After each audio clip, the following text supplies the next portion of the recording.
पोलिसांना माहिती आहे. महादेव मुंडे यांच्या पत्नी ज्ञानेश्वरी मुंडे यांचा गंभीर आरोप. पोलीस निरीक्षक हानू आणि इतर कॉन्स्टेबलचे सीडीआर काढावे, ज्ञानेश्वरी मुंडे यांची मागणी.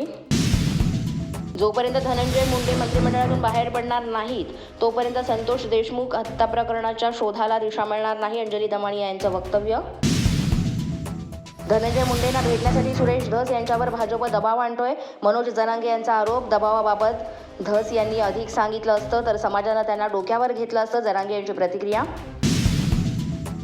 देशमुख हत्याचा तपास योग्य दिशेनं सुरू असून ग्रामस्थांनी धीर धरावा, अशोक चव्हाणांचा ग्रामस्थांना सल्ला. देशमुख हत्या प्रकरणातील आरोपीला अटक करावं या मागणीसाठी ग्रामस्थ 25 फेब्रुवारीपासून करणार आंदोलन. मंगळवारपर्यंत देवेंद्र फडणवीस मराठा आरक्षणावरती मार्ग काढतील, मनोज जरांगे यांनी विश्वास व्यक्त केला. हैदराबाद, बॉम्बे आणि सातारा गॅझेट लागू करतील असंही जरांगे यांचं वक्तव्य. लाडकी बहीण योजनेच्या लाभार्थ्यांची संख्या कमी होणार, आणखी निकष लावण्यात येणार असल्याची माहिती. नागपुरातील 3000 लाडक्या बहिणींनी 30 लाखांचा निधी उभा करीत क्रेडिट कोऑपरेटिव्ह सोसायटीची स्थापना केली. राज्य सरकार अशा उपक्रमांना मदत करणार असल्याची माहिती. राज्य सरकारचा आणखी एक शासन निर्णय वादाच्या भोवऱ्यात. त्रयस्थ व्यक्तींच्या तक्रारी विचारात घेऊ नका, राज्य सरकारच्या शासनाला सूचना.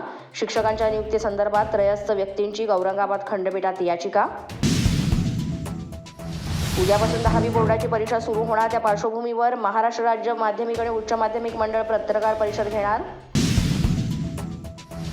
कल्याण डोंबिवली महानगरपालिका क्षेत्रातील 65 इमारतींवर होणाऱ्या कारवाईनं नागरिक हवालदिल. या अनधिकृत बांधकामांना अधिकारी जबाबदार असल्याचा संशय व्यक्त.